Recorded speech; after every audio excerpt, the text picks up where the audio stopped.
Ammo manda sho'rp qilishni o'rganib oladigan bo'lsangiz, ha, sho'rpi degan asli mundaq bo'ldi ekanda deb qolsiz. Bunda sho'rp qilgan vaqtimizda g'ayriy puraqni yo'qitib, quvvatini texmi oshirg'il bo'ldi, ko'ngilga tegmaydi. Yetliq do'stliqimizda kambos bo'lmaydigan go'sht pishirish darsiga olib keldim. Buni qanday qatdimki, qinamiz birlikda o'rganamdi.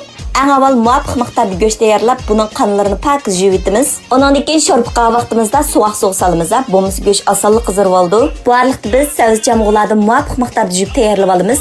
Qozon qaynagandan keyin ko'pikchilarni pok elib etamiz. Sho'rpining suyini suzuk chiqarish uchun ko'pikchilarni pok elish bek muhim. Qozonning beshida qarab turib 2-3 qatam pok elib atgandan keyin so'ng piyoz, zanjivil solamiz. Undan keyin cho'ng ustamning sho'rp qilgan soldigan sho'rp tetkiqdan bir bo'laq elib etamiz. Undan keyin 2 qo'shq atrofini tuz silib 20 minut atrofini dimlab qaynatamiz. Buning ketarlik savuz chamg'ularni videoda ko'rsatgan cho'nglik to'g'ri vasoq bo'ldi. Nishak kelgan yurak berib saqlab olmasanlar keyin degan topolmay qolsizlarmi? Endi savuz chamg'u qunoqlarni silib qaynatamiz. Sho'rp qilgan vaqtingizda bir top tandirni cho'ngroq to'g'rab silib etadigan bo'lsangiz qat'iy ko'ngilga tegmaydi. Endi bularni 10 minut qaynatib olgandan keyin noqut bilan shayovni solamiz. Shayob bekishlik pishidi, şu an oxirida silvatdim. Undan keyin 10 minut qaynatamiz. Sho'rpimiz pishib tayyor bo'lib qopti. Eng oxirida chilan alqatlardan silib bir qaynatiblam olgan bo'lsanglar, ajoyib quvvatli bo'lib ketadi jimo.